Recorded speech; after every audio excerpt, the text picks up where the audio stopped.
देखिए सिंटैक्स का next rule कहता है कि रिचेज और आर्म्स, ठीक है, ये दो शब्द ऐसे हैं संज्ञा के रूप में से इस्तेमाल किया जाता है। आर्म्स और रिचेज ये प्रारंभ में कैसे माने जाते थे? प्रारंभ में मतलब शुरुआती तौर पर जब इनके शब्दों को गढ़ा गया था तो ये कैसे माने जाते थे? हमेशा याद रखिएगा, इन्हें पहले सिंगुलर माना जाता था, दे आर सिंगुलर नाउन्स, और इनके साथ हमेशा सिंगुलर हेल्पिंग वर्ब का यूज़ करते थे। नए नियमों के अनुसार, चूंकि याद रखिएगा कि इंग्लिश में और जितने भी भाषाई व्याकरण हैं इनमें समय समय पर परिवर्तन होते रहते हैं, तो नए नियम के अनुसार रिचेज और आर्म्स को अब प्लूरल नाउन माना जाता है और इसके साथ यूज होने वाली हेल्पिंग वर्ब भी कैसी होगी? अब प्लूरल होगी। ये चीज़ ध्यान रखिएगा। एक एग्जाम्पल से देखते हैं, जैसे दो एग्जाम्पल है हमारे पास। अभी हमने देखा कि जो रिचेज है और आर्म्स हैं, पुरानी परिभाषा के आधार पर इन्हें सिंगुलर नाउन माना जाता था और उनके साथ सिंगुलर हेल्पिंग वर्ब का यूज़ करते थे, परंतु उस भाषाई परिवर्तन के आधार पर अब इन्हें प्लूरल नाउन माना जाता है, उनके साथ प्लूरल हेल्पिंग वर्ब का यूज़ किया जाता है। दो एग्जाम्पल है हमारे पास। रिचेज लिखा हुआ है, रिचेज माने संपत्तियाँ होती हैं, और याद रखिएगा रिचेज अगर आपके पास संपत्ति है तो आप बहुत कुछ कर सकते हैं। लिखा हुआ डज या डू, तो आप सभी लोग जानते हैं कि डज सिंगुलर है और इसे प्लूरल मानते हैं तो उसके साथ हमेशा डू का प्रयोग करेंगे। और आर्म्स, कितनी बार आप लोगों को बताया जा चुका है कि आर्म्स का मतलब भीख होता है, तो आर्म्स आर या is given to the poor, गरीबों को आर्म्स अर्थात भिक्षा दी जाती है। तो क्या लिखा हुआ है कि आर्म्स नई परिभाषा के आधार पर प्लूरल नाउन है और इनके साथ अब प्लूरल हेल्पिंग वर्ब का ही यूज़ होता है, तो आर हो जाएगा और इज गलत हो जाएगा। ठीक है, समझ में आ गया होगा। नेक्स्ट रूल पर चलते हैं। नेक्स्ट रूल में हम लोग देखते हैं कि सामने आपको दिखाई दे रहा होगा कि मीन्स के लिए हमें रूल बताना है सिंटैक्स का। मीन्स माने साधन होता है, ठीक है। सिंटैक्स कहता है कि मीन्स जो होता है, साधन जिसकी हिंदी होती है, उसे दोनों ही भाषाओं में अर्थात दोनों ही पैटर्न में, सिंगुलर में और प्लूरल में यूज़ किया जा सकता है। लेकिन यहाँ पर एक चीज़ है जिसको हमें समझना है कि अक्सर किताबों में दे देते हैं कि जो मीन्स हैं, साधन, अगर इसका केवल संपत्ति अर्थात अर्थ के मामले में, वेल्थ, ठीक है, संपत्ति, धन, रुपया, पैसा, इसके मामले में अगर यूज़ हो जाता है तो इसे केवल बहुवचन मानते हैं। ध्यान से सुनिएगा कैसे, कि अगर साधन को, साधन तो बहुत सारे हो सकते हैं, जैसे अगर हम कहें कि ये मेरे लिखने का साधन है, जैसे ये मार्कर है, ये मेरे लिखने का साधन है, ये किताब मेरे पढ़ने का साधन है, ठीक है, तो ये सारी चीज़ें ये साधन है, ये मीन्स हैं। ऐसे बचपन में हमने पढ़े थे मीन्स ऑफ कम्युनिकेशन, बात करने, संचार करने के माध्यम या साधन। तो कैसे हम कम्युनिकेट कर सकते हैं किसी से? सर फ़ोन के द्वारा, सर किसी लेटर के द्वारा, सर किसी टेलीग्राम के द्वारा। तो ये सारी चीज़ें जो है कम्युनिकेशन का एक तरीका है, ठीक है, साधन है। तो ये सारी चीज़, ये भी तो साधन है, ठीक है, ये चीज़ ध्यान रखिएगा। तो अगर किसी प्रकार से साधन का उपयोग किसी अन्य मामले में किया जाता है तो उसे हम सिंगुलर और प्लूरल दोनों मान सकते हैं। लेकिन यदि साधन का उपयोग संपत्ति के मामले में किया जाता है तो इसे हमेशा बहुवचन मानेंगे, ठीक है। किसी भी अन्य मामले में करें, साधन का उपयोग अन्य मामले में करें तो इसे सिंगुलर हेल्पिंग वर्ब के साथ या प्लूरल हेल्पिंग वर्ब के साथ, दोनों के लिए इसको सही माना जाता है। लेकिन यदि साधन का उपयोग संपत्ति के मामले में किया जाता है तो इसे केवल और केवल क्या माना जाता है? प्लूरल, और इसके साथ हमेशा प्लूरल हेल्पिंग वर्ब भी लगाई जाती है। ये चीज़ ध्यान रखिएगा। अब 3 एग्जाम्पल हमारे सामने देख सकते हैं। He succeeded by this means in the passing the examination. अब देखिए यहाँ पर जो मीन्स लगा हुआ है उसके साथ आया हुआ दिस, यह। जब कोई चीज़ यह से होती है तो हम सभी लोग जानते हैं सिंगुलर है, और जब कोई चीज़ ये से होती है तो हम जानते हैं कि ये प्लूरल है। सभी बच्चे तो जानते ही होंगे। तो यह और ये में अंतर है। ये प्लूरल संख्या, नंबर बढ़ा देता है, ठीक है, और यह जो है वो किसी सिंगुलर व्यक्ति के लिए हो सकता है, उसे मान सकते हैं। तो ये देखिए मीन्स यानी साधन, तो साधन के लिए आया हुआ जो दिस है वो किसके लिए यूज़ कर सकते हैं? तो सर ये सिंगुलर नंबर को दिखा रहा है, इसीलिए ये जो एग्जाम्पल है बिल्कुल सही हो जाएगा। और क्यों? क्योंकि सर इसने इस साधन का उपयोग, इस साधन के द्वारा इसने एग्जामिनेशन पास किया है। संपत्ति वो अलग चीज़ है, लेकिन कोई साधन होगा, एग्जामिनेशन के साधन अलग होते हैं ना, ये चीज़ है। अब आगे देखो, ही सक्सीडेड बाय दीज मीन्स, इन साधनों के द्वारा उसने परीक्षा पास की है। तो सीधी सी बात है कि दीज लगा हुआ है किसके लिए? मीन्स के लिए। अब ये देखिए मीन्स प्लूरल फॉर्म में है तो ये भी बिल्कुल सही है। अब नीचे देखिए क्या लिखा हुआ है, his means are small but he has inquired no डेप्ट। डेप्ट का मतलब होता है कर्ज। कितने बच्चे जानते हैं डेप्ट माने? कर्ज होता है, कर्ज, ऋण, ठीक है, लोन जिसे हम कहते हैं। तो हम सभी लोग जानते हैं सर, लोन जो होता है वो हमेशा पैसे पे लिया जाता है, पैसे पे, संपत्ति पर। तो अभी हमने आपको रूल बताया कि जब भी संपत्ति, पैसे, रुपया, धन के मामले में किसका यूज़ किया जाए, साधन या मीन्स का, तो वो हमेशा बहुवचन यूज़ होगा। क्या कहा जा रहा है, हमेशा बहुवचन यूज़ होगा। तभी देखिए यहाँ पर मीन्स की जगह पर अगर आर आया है तो ये बिल्कुल सही है, अगर यहाँ पर इज लिखा होता तो ये गलत हो जाता। क्यों, पहले समझिए, हमें रूल आते हैं, परंतु अगर हमें बाई चांस इसे जो लैंग्वेज लिखी गई है इसको हमें समझना नहीं आता है तो हम कहीं ना कहीं पे गलती कर देंगे। जैसे ही हमने डेब्ट का मतलब कर्ज बताया, आपका तुरंत दिमाग गया होगा कि अच्छा हाँ, कर्ज तो पैसे पे लिया जाता है। लिया जाता है कि नहीं लिया जाता है? कर्ज लेने के और भी माध्यम हो सकते हैं, लेकिन यहाँ पर जो बताया जा रहा है सीधी सीधी बात है, वो किसके लिए कही जा रही है, कर्ज के लिए। उसके जो साधन हैं वो बहुत कम है। काहे के साधन, ये भी सुन लीजिए। धन कमाने के जो साधन है, लोग कहते हैं ना उसके पास हालांकि पैसा बहुत कम है फिर भी उसके ऊपर किसी का कर्जा नहीं है, ये बात कही जा रही है। यानी पैसे उसके पास कमाने के रास्ते कम हैं भैया आकाश, उसके पास पैसे कमाने के रास्ते कम हैं, लेकिन इसका मतलब ये नहीं कि उसने किसी का कर्जा चढ़ा रखा हो अपने ऊपर, नहीं, ऐसा नहीं है। तो देखो यही तो लिखा है, हिज मीन्स आर स्मॉल, उसके धन कमाने के, उसके पैसे कमाने के साधन कम हैं, बट लेकिन ही हैज़ इनक्वायर्ड नो डेप्ट, लेकिन वो इस बात से परिपूर्ण है कि उसके पास कोई कर्जा नहीं है। देखा, ये चीज़ है। तो हम जानते हैं नीचे वाला ये जो उपयोग किया गया है साधन का, किसका उपयोग किया, किसके लिए उपयोग किया गया है, कर्ज के, पैसे के मामले में। अब पैसे के मामले में, संपत्ति के मामले में जब भी मीन्स का या साधन का उपयोग किया जाएगा उसे हम हमेशा प्लूरल मानेंगे, उसके साथ हमेशा प्लूरल हेल्पिंग वर्ब आएगी। तो देखिए यहाँ पर आ रहा है, इसलिए इसे हम करेक्ट कर देंगे। इज होता या सिंगुलर हेल्पिंग वर्ब लगी होती तो ये गलत हो जाता। कितने लोगों को रूल समझ में आया? ठीक, वेरी गुड। अब नेक्स्ट पे चलते हैं। सिंटैक्स का हमारा अगला रूल कहता है, ध्यान से देखिएगा, कि poetry, cattle, vermin, people, gentry, पहले इनके हिंदी मतलब समझ लीजिए। कुछ संज्ञाएं ऐसी होती हैं जो दिखने में तो सिंगुलर लगती हैं लेकिन होती प्लूरल हैं, ठीक है, ध्यान रखिएगा। क्या इसमें समझाया जा रहा है, सामने देखिए। पोएट्री, कहाँ, जहाँ पर मुर्गी पालन किया जाता है उसे हम पोएट्री कहते हैं, जहाँ पर, ठीक है, मुर्गी पालन का कार्य किया जाता है उसे हम पोएट्री कहते हैं। और वहाँ पर पोएट्री में क्या होता है कि बहुत सारी मुर्गियाँ होती हैं जो पाली जाती हैं, या किसी भी प्रकार के पशु या पक्षी का पालन किया जा सकता है, लेकिन अमूमन हम मुर्गियों के मामले में इस शब्द का प्रयोग करते हैं।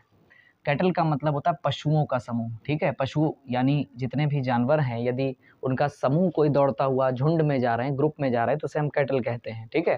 कैटल्स नहीं लिखा जाता, कैटल स्वयं में ही प्लूरल होता है।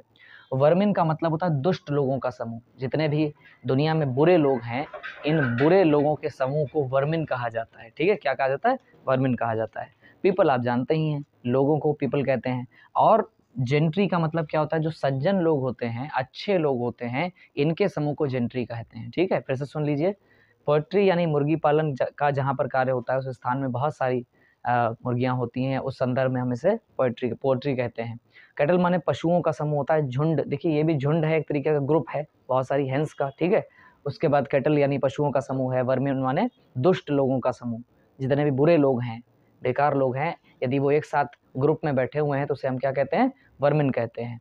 और लोगों को तो पीपल कहते ही हैं। और साथ ही साथ जेंट्री, जेंट्री माने अच्छे या सज्जनों के समूह को हम जेंट्री कहते हैं। तो सीधी सी बात है, रूल हमारा कहता है कि कुछ ऐसी नाउन्स हैं जो दिखती तो सिंगुलर हैं परंतु सिंगुलर नहीं होती, क्या होती हैं, प्लूरल होती हैं। ये चीज़ ध्यान रखिएगा, सीधी बात है सर। जब कोई ग्रुप आपको एक्सट्रैक्ट सही लग रहा होगा, इसके मतलब से ही पता चल रहा होगा कि ये ग्रुप की बात कर रहा है, और ग्रुप में कभी सिंगुलर पर्सन नहीं होता, नहीं होता ना, सिंगुलर पर्सन नहीं होता, तो नहीं हो, तो इसे क्या माना जाता है, प्लूरल, और इसके साथ हमेशा प्लूरल हेल्पिंग वर्ब का ही प्रयोग किया जाएगा। ये सिंटैक्स का नेक्स्ट रूल कहता है, देखिए क्या, कि दिस पोट्री, अब देखो पोट्री लिखा हुआ है, अब लिखा हुआ इज, अभी तो हमने कहा कि पोएट्री सर क्या है, प्लूरल है, तो प्लूरल है तो इज नहीं लगेगा, क्या लगेगा, आर लगेगा। Are not mine, full stop, ये बिल्कुल करेक्ट सेंटेंस है। Next, whose is this cattle, ये पशुओं का समूह किसका है, पशुओं का समूह है सर, तो सीधी सी बात है, इज नहीं हो सकता, आर होगा। आर ठीक है, this cattle, whose are this cattle. दूसरी चीज़ एक और गलती की है, अगर सिर्फ हम आर करके आगे बढ़ गए तो 2 नंबर हमारे चले जाएंगे। सीधी सी बात है सर, क्वेश्चन वर्ड से शुरू हुआ है, लास्ट में मार्क ऑफ इंट्रोगेशन आना ज़रूरी है ना। सिंटैक्स वाले आपसे आपके दिमाग से खेलेंगे कि देखें बच्चा केवल रूल रट के आया है, अगर रूल ही रटे होंगे और हम ज़्यादा दिमाग नहीं चलाएंगे तो बहुत बड़ी गलती कर देंगे। हुज से शुरू हुआ है, क्वेश्चन वर्ड से शुरू हुआ है, तो लास्ट में चूंकि ये इंट्रोगेटिव सेंटेंस है, पूछा जा रहा है आपसे कि ये पशुओं का समूह किसका है, तो ये तो प्रश्नवाचक है, ठीक है, प्रश्नबोधक है, तो हम क्या करेंगे लास्ट में मार्क ऑफ इंट्रोगेशन या क्वेश्चन मार्क का उपयोग करेंगे। लिखा हुआ है हु इज दैट पीपल, अब देखिए क्वेश्चन वर्ड से शुरू है लेकिन लास्ट में फुल स्टॉप लगाए, देखिए क्या करेंगे मार्क ऑफ इंट्रोगेशन लगाएंगे, और देखिए क्या लिखा पीपल यानी लोगों का समूह, सीधी बात है सर इज नहीं होगा, हु आर दैट पीपल, ये सारे लोग कौन है।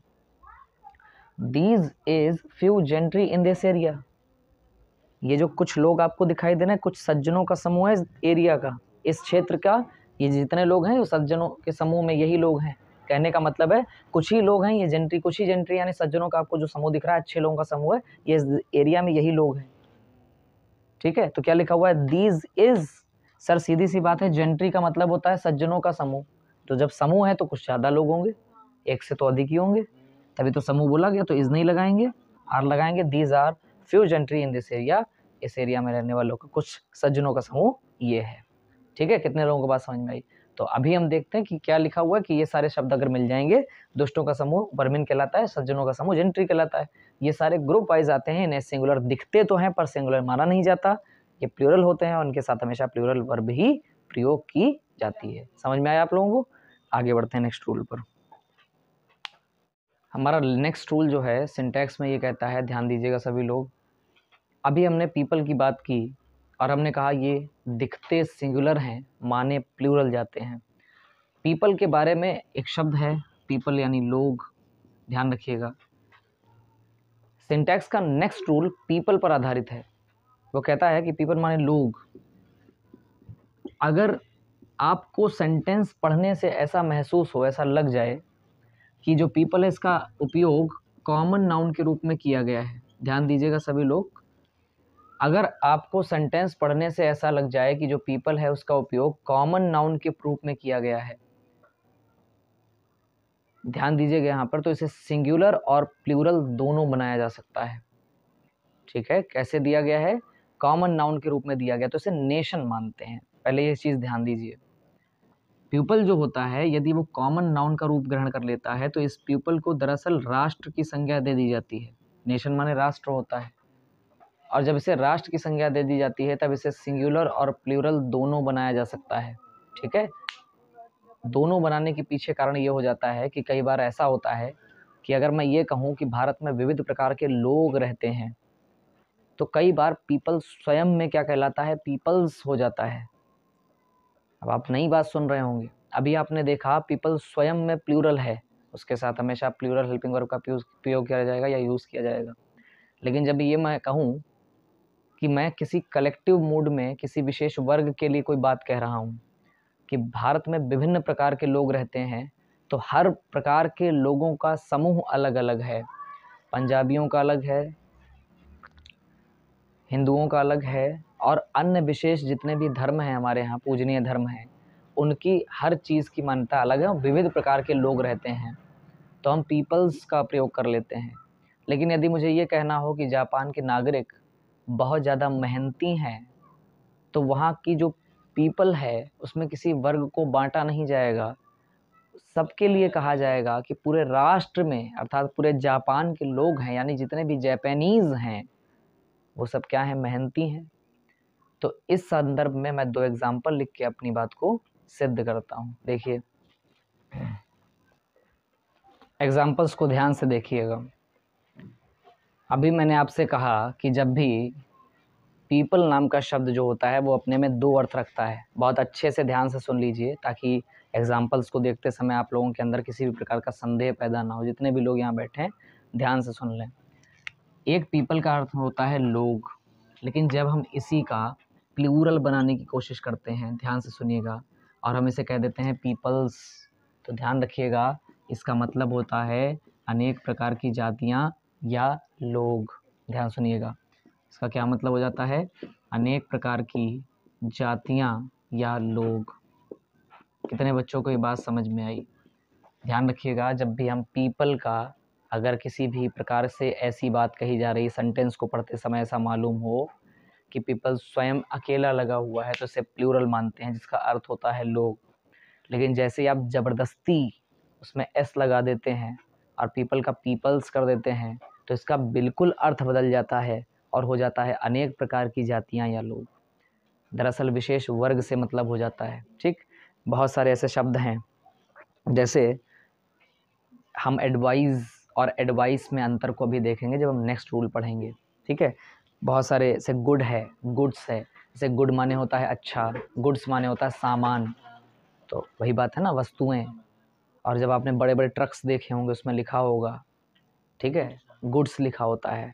ठीक है, गुड्स कैरियर, इसका मतलब क्या होता है कि सामान को ढोने वाला। ठीक है, ध्यान रखिएगा, जो सामान वाहक है, माल वाहक है, उसे हम गुड्स कैरियर कहते हैं। तो गुड माने अच्छा और गुड्स माने सामान या वस्तुएं या सामग्री, कुछ भी कह सकते हैं। इसी प्रकार पीपल भी एक विशेष चीज़ है, ध्यान सुनना इसकी विशेषता को। क्या कि सर पीपल जो होगा, अगर वो ऐसी सेंस में यूज़ किया जा रहा है जहाँ पर केवल लोग की बातें की जा रही है, सभी पूरे संदर्भ में सभी लोग ले लिए गए हैं, तो उसको हम कैसा मानेंगे? तो उसको हमेशा हम प्लूरल मानते हैं। लेकिन बात ये हो जाती है कि अगर हम विशेष वर्ग की बात कर रहे हैं, पीपल्स की बात कर जाते हैं, तो वो अनेक प्रकार की जातियाँ या लोग बन जाता है। अब देखो यहाँ पर, देखो ध्यान से, 2 एग्जाम्पल देख रहे हैं, समझना ध्यान से। द जैपनीज़, अब देखिए ध्यान से, जैपनीज़, जापान में रहने वाला, जापान की नागरिकता हासिल करने वाला प्रत्येक व्यक्ति जापानीज़ कहलाता होगा। सीधी सी बात है सर। जैसे अगर हम भारत में रहते हैं तो हम सभी लोग इंडियंस हैं, अमेरिका में रहने वाले वासी अमेरिकन्स हैं, ठीक है, ब्रिटेन में रहने वाले इंग्लिश हैं, ठीक है, फ्रांस में रहने वाले फ्रेंच हैं। तो जितने भी लोग हैं, कहने का मतलब ये है कि वो अपने अपने देश की नागरिकता को रखते हैं। ठीक है, इसीलिए मैंने क्या कहा, द जापानीज़, यानी जापान के जितने भी लोग हैं। अब देखिए, किसी वर्ग की बात नहीं की जा रही, उसी देश में संपूर्ण नागरिकों की बात की जा रही है। तो the Japanese a hard working and brave people. अब देखिए यहाँ भी पीपल आया है, सामने ध्यान दीजिएगा, यहाँ भी पीपल आया है, लेकिन कहा जा रहा है कि जापानीज़ जो लोग होते हैं वो बहुत मेहनती, हार्ड वर्किंग और ब्रेव यानी बहादुर होते हैं। अब देखिए, सभी पूरे देश के बारे में बात कर ली गई और उस देश में एक आदमी नहीं होगा। सेंस ध्यान रखिएगा, दिमाग जब तक नहीं लगाओगी या नहीं लगाओगे तब तक कुछ नहीं समझ में आने वाला है। ध्यान सुनिएगा मैं क्या कह रहा हूँ। द जापानीज़, अब लिखा हुआ अ hard working and a brave people, यहाँ भी पीपल आया हुआ है, लेकिन ये प्लूरल सेंस दे रहा है कि सभी जापानियों के बारे में बात की जा रही है। अब यहाँ पर आने वाली वर्ब क्या हो जाएगी? आर। क्यों? The Japanese are a hard working and a brave people. बात समझ में आई कि नहीं आई? कि जितने भी जापानीज़ हैं वो सारे कैसे हैं? मेहनती हैं और बहादुर हैं। लेकिन यहाँ देखिएगा, लिखा हुआ है there many different peoples of India. अब ध्यान दीजिएगा, कितने बच्चे जान गए कि ये जो पीपल्स है, ये शब्द किसका संदेश दे रहा है? अनेक प्रकार की जातियों और लोग के बारे में। अब जैसे सभी बच्चे सामने ध्यान दें बोर्ड के ऊपर, आप सभी लोग जानते हैं से ये भारत है, ठीक है, बाई चांस हमने भारत लिख दिया और भारत के लिए एक ये गोला बना दिया, ठीक है, सर्कल ड्रॉ कर दिया है। अब देखिएगा, भारत में कई सारी मूल की, वंश की लोग रहते हैं, कई सारी मान्यताओं के लोग रहते हैं, बहुत अलग अलग प्रकार की मान्यता के लोग भारत में पाए जाते हैं, और अनेकता में ही हमारे यहाँ एकता शामिल की जाती है। सही कह रहे हैं कि नहीं? बहुत सारे लोगों को मिलाकर, बहुत सारी संप्रदाय को, मतों को, पंथों को मिलाकर, धर्मों को मिलाकर एक देश बनता है भारत। इसीलिए हमारे यहाँ एक नारा चलता है, एक स्लोगन चलता है, ठीक है, यूनिटी इन डाइवर्सिटी। डाइवर्सिटी यानी अनेकता, ठीक है, तो हमारे यहाँ जो है अनेकता में एकता है, यूनिटी इन डाइवर्सिटी। तो इसी तरीके से अब हमारे यहाँ बहुत विशेष प्रकार के लोग हो गए, समझिएगा ध्यान से। तो ये जो पूरा वर्ग है, बच्चों ध्यान सुनिएगा प्लीज़, जो हम ड्रॉ कर रहे हैं उसको सामने ध्यान दीजिएगा। ये जो वर्ग है इसमें कई सारे लोग रहते होंगे, सही। एक ये वर्ग है, इसको कई सारे लोग रहते होंगे। ये वर्ग है, इसमें कई सारे लोग रहते होंगे। एक वर्ग एक्स्ट्रा है, इसमें सारे लोग रहते होंगे। ये वर्ग अलग है, इसमें सारे लोग रहते होंगे। अब एक बात ध्यान सुनिएगा, यदि किसी एक वर्ग की बात की जा रही तो उसमें रहने वाले जितने भी लोग हैं वो सब लोग आर हैं कि नहीं है? लेकिन ये जो यूनिट बनी हुई है, जो वर्ग बना है, वो तो सिंगुलर बना है, सच कि सही। इसी तरीके से इसमें भी बहुत सारे लोग रहते होंगे, लेकिन इस वर्ग में संपूर्ण वर्ग की बात की जाए तो ये आर है, लेकिन ये खुद में तो सिंगुलर है। इसी तरीके से प्रत्येक वर्ग अपने में सिंगुलर है, और जब सारे ही सिंगुलर मिला लिए जाएंगे तो बच्चों प्लूरल बन जाएगा कि नहीं? ये चीज़ ध्यान रखना। अलग अलग वर्गों की जातियाँ जब डिफरेंट और मैनी हो जाएंगी, अब देखिए एक जाति नहीं है। क्या हिंदू सनातन धर्म में जन्म लेने वाला भाग्यशाली पुरुष या किसी भी धर्म या पंथ में संप्रदाय में जन्म लेने वाला भाग्यशाली पुरुष या स्त्री क्या उस धर्म का अकेला व्यक्ति होता है? नहीं होता। यदि मैं कहूँ कि कोई व्यक्ति जो है वो सिख धर्म में है तो क्या वो सिख धर्म में अकेला है? नहीं, पूरा समूह है, पूरे लोगों का ग्रुप है कि नहीं है? इसी तरीके से बहुत सारे ग्रुप्स हैं भारत में। अगर उन ग्रुप्स की बात की जाए और अकेले ग्रुप की बात की जाए तो सिख, ठीक है, अकेला ग्रुप है, उस ग्रुप में बहुत सारे लोग हैं। इसी प्रकार भारत में कई ग्रुप हैं, कई धर्म हैं, कई पंथ हैं, कई मजहब हैं। सही कह रहे हैं कि नहीं? कई धर्म हैं। ये सारे जब अपने आप एक साथ आ जाते हैं तो ये मैनी बन जाते हैं, ज़्यादा बन जाते हैं, एक से ज़्यादा और विविध प्रकार के, एक समान नहीं है, डिफरेंट हैं। सीधी सी बात, ये डिफरेंट हैं, अनेक प्रकार की जातियां हैं, लोग हैं, वो डिफरेंट हैं और बहुत सारी हैं। अब यहाँ पर देखिएगा ध्यान से, अब इसका मतलब लोगों से नहीं रह गया, अब इसके मतलब हो गया अनेक प्रकार की लोगों या जातियों से हो गया, ठीक है। अब यहाँ पर जब हम ध्यान देंगे तो आप कहेंगे सर रूल वाइज क्या यहाँ पे सिंगुलर आएगा? नहीं बच्चों, ध्यान दीजिए, ये तो अपने आप में एक सिंगल चीज़ बता रहा है, लेकिन ये इसका एडजेक्टिव रहा और इसको पहले ये देखो लगा हुआ मैनी के अकॉर्डिंग आने वाली यहाँ पर वर्ब जो होगी वो कैसी होगी? आर होगी। कितने लोगों को बात समझ में आई? There are many different peoples of India. कितने लोगों को बात समझ में आई? ये चीज़ समझना है। अगर पीपल का इतना छोटा सा रूप भी हमें समझ नहीं आया तो ये बहुत गलत बात होगी। लिखा हुआ पीपल माने लोग, तो जब इस तरीके से यूज़ किया जाएगा सेंस तो आर है, क्योंकि पूरे समुदाय के बारे में, पूरे देश के, पूरे राष्ट्र के बारे में लोगों की बात हो रही है। लेकिन जब एक ही राष्ट्र में कई सारे लोग हैं, कई सारी जातियाँ, कई सारे पंथ हैं, कई सारे मजहब हैं, तो उन सभी लोगों की अलग अलग इकाइयों को मिलाकर एक बना दिया गया।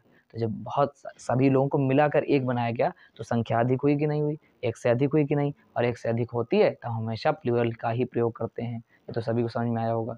तो कितने लोगों को बात समझ में आई? क्लियर है सबको? कोई दिक्कत तो नहीं किसी प्रकार से? कोई डाउट तो नहीं रह गया?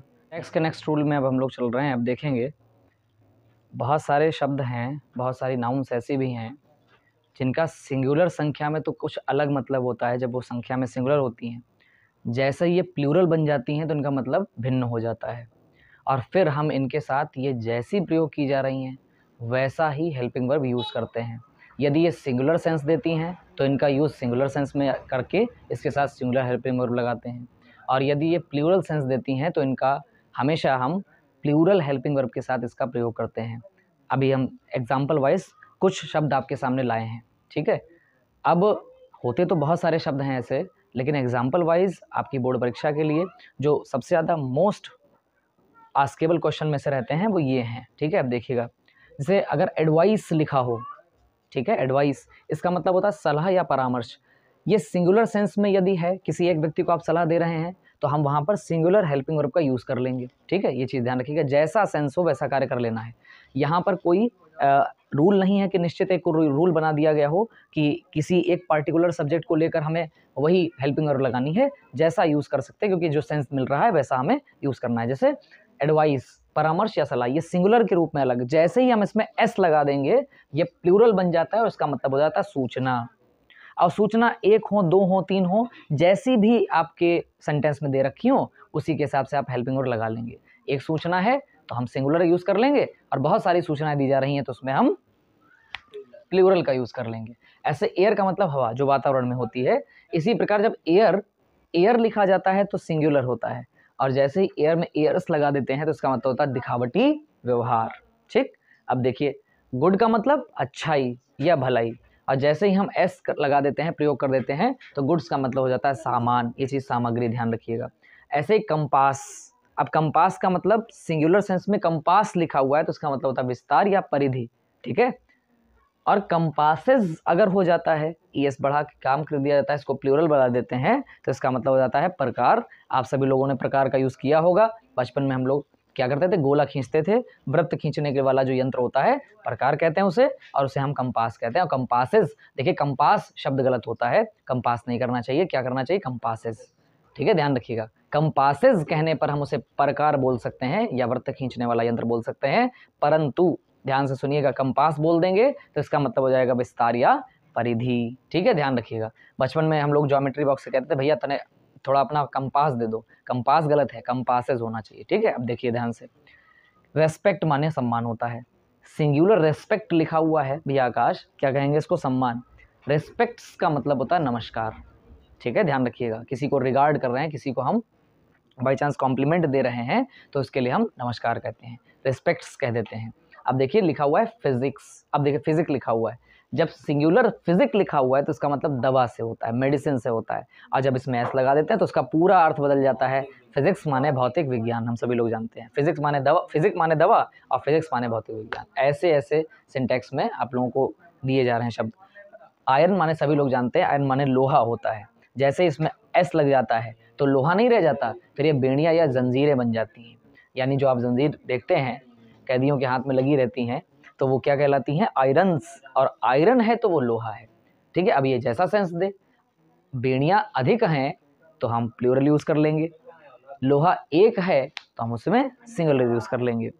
अब देखिए फोर्स, फोर्स का मतलब शक्ति से होता है, और जैसे ही हम इसमें एस लगा देते हैं, फोर्सेस माने हो जाता है सेना। लोग कहते हैं ना कि एयर फोर्स, ठीक है, एयर फोर्स, फोर्स का मतलब सेना से है, वायु सेना से है एयर फोर्स। अब ये क्या है? फोर्सेज हैं, फोर्सेज यानी कई प्रकार की सेनाएं हैं। अब याद रखिएगा, लोग कहते हैं आर्म्ड फोर्सेज, आर्म्ड माने कि आपके पास अस्त्र शस्त्र हैं, अस्त्र शस्त्र के साथ जो फोर्स या सेना चलती है उसे हम आर्म्ड फोर्सेस कहते हैं। क्या कहते हैं? यहाँ पे हम आपको लिख के दिखाई दे रहे हैं, क्या कहते हैं? Armed forces. जिनके पास अस्त्र शस्त्र मौजूद होते हैं ऐसी सेना को आर्म्ड फोर्सेस कहते हैं। ठीक है, इसीलिए आप लोगों ने जब एंटोनिम पढ़े थे अपनी बुक में तो आपने पढ़ा था आर्मामेंट, डिसआर्मामेंट, आर्म, डिसआर्म, याद आया? ये चीज़ ध्यान रखिएगा, वहाँ पर आए हुए हैं ये शब्द। आगे देखिए, फोर्स, फोर्सेज हो गया। नेक्स्ट, अभी हमने बताया आपको पिछले रूल में कि पीपल माने लोग, और पीपल्स जैसे कर देंगे तो क्या हो जाएगा? अनेक प्रकार की जातियां या लोग हो जाएंगे। ये चीज़ ध्यान रखिएगा, जातियों में व्यक्ति विभाजित हो जाता है। अब आगे देखिए, फोक लिखा हुआ है, कुछ बच्चे फोक और फोर्क में अंतर नहीं समझते। सामने देखिए, ध्यान से सामने देखिए, लिखा हुआ है फोक, फोक का मतलब होता है आम आदमी, फोक। ठीक है, याद रखिएगा, FORK, फॉक का मतलब वो कांटे वाला चम्मच से आप मैगी वगैरह नूडल्स खाते हैं, वो फोक कहलाता है। ठीक है, और ये फोक लिखा हुआ है, ये आम व्यक्ति है। एक फोक डांस भी होता है। ठीक है, याद रखिएगा, डांस की भी एक शैली फोक डांस होती है। ठीक, ध्यान रखिएगा, डांसेस में भी बहुत सारे डांस होते हैं, फोक होता है, क्लासिकल होता है, सालसा होता है, बहुत सारे डांस की पद्धतियाँ, उसमें एक फोक डांस भी होता है। तो इसी तरीके से फोक, ये देखिए आम व्यक्ति। ठीक है, ध्यान रखिएगा। नेक्स्ट देखो ध्यान से, फोक में एस लगा देने पर ये क्या बन जाता है? बच्चे। नया शब्द आपने देखा, अभी तक आप चिल्ड्रन पढ़ रहे थे, जैसे ही आप फोक्स लगा देंगे बच्चे बन जाएगा। अब जब बच्चे हैं, अधिक हैं, तो हम सीधी सी बात है, जैसा सेंस मैंने कहा सेंटेंस आपको दे वैसी आप वर्ब का यूज कर लेंगे। क्लियर? अब देखिए, आम व्यक्ति कहा जा रहा है, सीधी सी बात है, सिंगुलर हेल्पिंग वर्ब लगाएंगे, जैसे ही बच्चे हो जाएगा। अब आप समझदार हैं, आगे देखिए, लाइट का मतलब रोशनी। सर वहां से बहुत लाइट आ रही है, रोशनी आ रही है, और हम कहें वाह यार मेले में कितनी सुंदर लाइट्स थी, तुमने देखी? तो लाइट्स जैसे ही हो जाता है तो लैंप या बल्ब, तो बहुत सारे बल्ब हैं, लैंपें लगी हुई हैं, तो उसको हम लाइट्स कहते हैं। एस लगा दोगे तो कोई यंत्र हो जाएगा जो रोशनी देता हो, और लाइट कहोगी केवल, या कहोगे तो केवल रोशनी। सर वहां से बहुत लाइट आ रही है, ठीक है, लाइट आ रही है, इसका रोशनी आ रही है। अब कितनी सुंदर लाइट्स थी, बहुत मजा आ गया मेले में लाइट्स देखकर। तो जो लाइट्स है वो लैंप या बल्ब है। कितने लोगों को बात समझ में आई? आगे देखिए, वुड का मतलब लकड़ी से होता है, और अगर वुड में एस लगा दें तो वुड्स का मतलब हो जाता है जंगल या बगीचा। अब बात समझ में आई कि नहीं? फॉरेस्ट हो जाता है। तो ये सारी चीज़ें समझ में आई कि नहीं? तो याद रखिएगा, कुछ ऐसे भी नाउन्स हैं जिनका सिंगुलर रूप बिल्कुल अलग है और प्लूरल रूप बिल्कुल अलग है।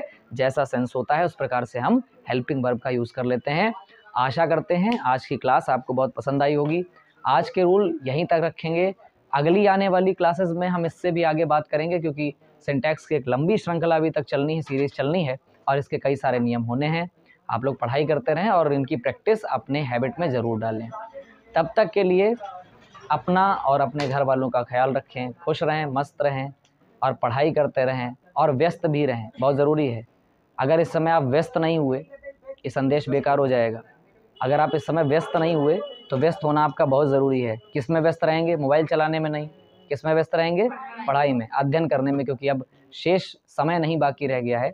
अध्ययन का बहुत कम समय बचा हुआ है, अच्छे से कार्य करना है, परीक्षाएं आने वाली हैं और जिससे आपके भविष्य में बहुत अच्छे, अगर आप मेहनत करेंगे तो बहुत अच्छे सफल अंक से आप जो है अपनी परीक्षाओं को पास करेंगे। इन्हीं शुभकामनाओं के साथ मुझे दीजिए इजाज़त। अगली वीडियो में फिर हाजिर होंगे हम सभी लोग और एक नया टॉपिक सिंटैक्स का आपके साथ चर्चा में होगा। तब तक के लिए अपना और अपने घर वालों का ख्याल रखें, खुश रहें, मस्त रहें। बहुत बहुत धन्यवाद। शिक्षण एजुवर्स की तरफ